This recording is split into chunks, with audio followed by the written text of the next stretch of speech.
Hello, my name is Stephen Kilgore. I'm the managing editor of Feeding Grain Magazine and the host of the Feeding Grain podcast. Thank you so much for joining me today as we dive deep into the issues affecting the feed manufacturing, grain handling, and allied industries. Today's episode is brought to you by the Bin Whip from Newmat Systems. The powerful dual-impact bin whip removes the toughest buildup and blockages in industrial storage silos without hazardous silo entry. Learn more today at binwhip.com. Today, my guest is Sarah Novak, the Chief Operating Officer at the American Feed Industry Association.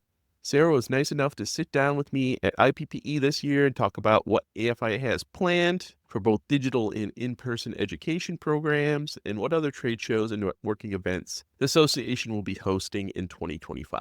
I hope you enjoy the interview. If you want to help out with the podcast, please rate us and subscribe. If you're listening online, sign up for the Feeding Grain newsletter, Industry Watch, to see when new podcasts drop and stay up to date with all the news from around the industry. With that out of the way, on to the show. Hi, Sarah. Thanks for joining me today. Nice to see you, Stephen. It's weird being at IPPE and recording versus my computer, but it's nice because I get to actually see people. I love doing podcasts. I listen to podcasts on my personal time, so now I can actually be on a podcast. Very exciting. My favorite thing about a podcast is I don't have to be on camera first. 100%. I was very glad when you told me this, that it was audio only.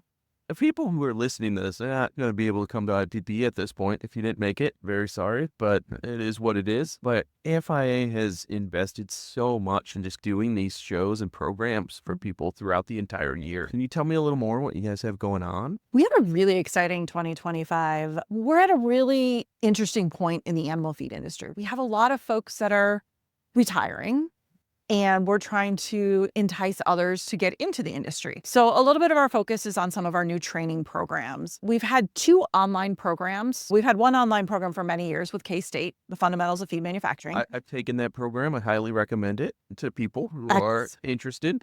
Excellent. Then you should take our next one, AFIA 600. It's about quality, feed quality, manufacturing quality. It helps support our Safe Feed, Safe Food program. We just introduced it last fall, was the first course. We're offering again here, I think in mid-March, and then we'll have another one in the fall. It's an online course on quality and feed quality. So really our members have asked us for more of that training type of education. So we've got those 2 programs. The other one that we've done every year in the training realm is our PCQI, Preventive Controls Qualified Individual. It's a mouthful. Easier to say PCQI. We do that every July in Nashville. But what's exciting this year is in December, we're going to do a PCQI refresher. So PCQI is a part of the Food Safety Modernization Act. So every manufacturing facility needs to have someone who's PCQI qualified, which can happen through either education and training or experience. So now that FSMA has been around for many years, people are looking for that refresher course. And some people were actually taking PCQI again, and it wasn't quite the right fit. So they wanted that, I've taken PCQI, but now that I've done it, what are those additional questions I have? So we're offering for the first time a PCQI refresher course in December this year. So we're really excited about that program.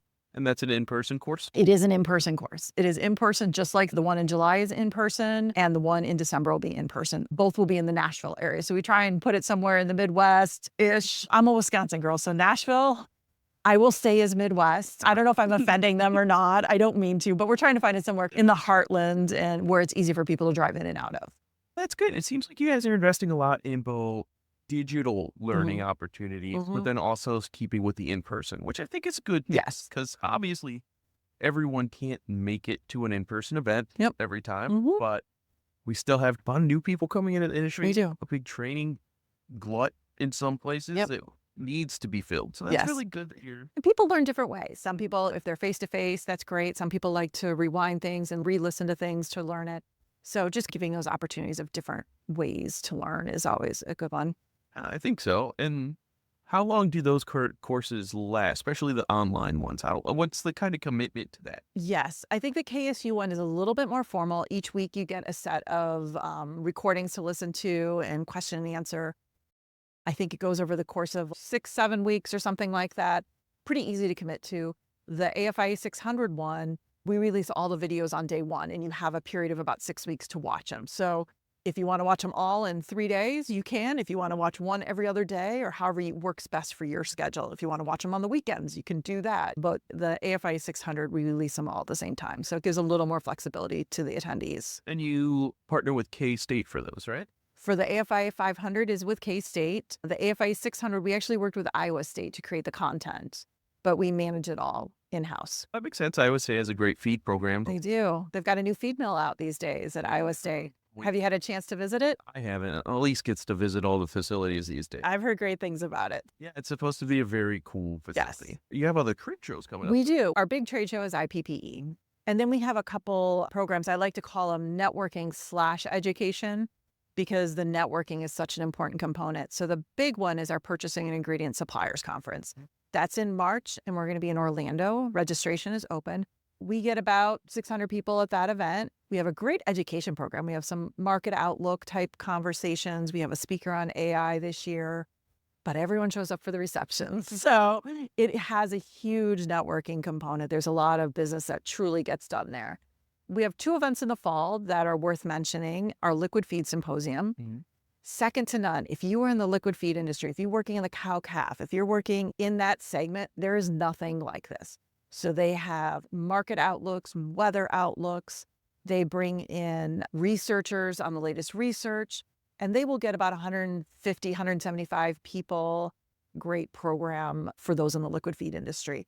Can't recommend it enough. That's in September, and registration will be opening probably early summertime. And then our final event, our other one, is our Equipment Manufacturers Conference.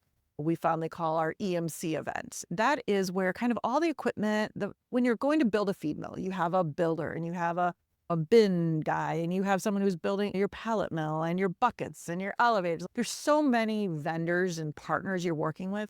That's where all these guys get together and they have a program. Their education program is amazing. One year it was all about HR. Last year it was all about AI. They really do a fantastic job bringing together some really interesting speakers. And they have a golf tournament where they raise money for the EMC Scholarship Fund, which is hosted at our foundation, iFeeder. They do a raffle. So they have a lot of fun in networking as well. Yeah, I'm always jealous of the golf outings and stuff that I see pictures for. They enjoy their time on the golf course. They work hard and they play hard. Isn't that what we all aspire to do? It's all for a good cause, too, because if I remember correctly, the golf outing is a charity golf outing. It so all the is. money goes It to is. the Scholarship Foundation and things like that. Yes, they're supporting iFeeder, between the iFeeder Scholarship and the EMC Scholarship. I think they're supporting 7 or 8 universities. So really getting that next generation of folks into the industry. It all comes back to that kind of goal. Yes. Right? As I have a child in college, I know how expensive it is. And any little bit really does help these students get through college a little bit easier. And it also gives awareness to an industry that a lot of college kids might not think about entering because they might just not be aware of it. Yeah. Where can people find out more information if they want to? The best way is just going to our website, www.afia.org. So American Feed Industry Association.org. And you can find a ton of other great information on there as well. Absolutely. It's going to be a busy year for us this year. Yeah, I think so. And if people want to get involved, I think it's a great time to do. It is. There's going to be a lot of changes in the feed industry over the next couple of years. I certainly see, aging and the retirements, which I'm always excited. I was just on the trade show floor about 30 minutes ago talking to a gentleman that I met pretty much within the first 2 or 3 months while I've been at AFIA, and he's getting to retire at the end of the year. And it's so exciting to see these folks enjoy their retirement, but it's sad to see them go. It's bittersweet. Number one, it feels weird that I've been to IPPE now 11 years in a row. As you start to see the people retire out and the new people come in, it is bittersweet. It is. Because you're happy for them. People should enjoy the retirement. You should retire. But also, who am I supposed to drink now with? I know. Thank you again so much for talking. Yeah. I really appreciate it. Thanks for having me. Yeah, happy to do it. And until next time, everyone stay safe.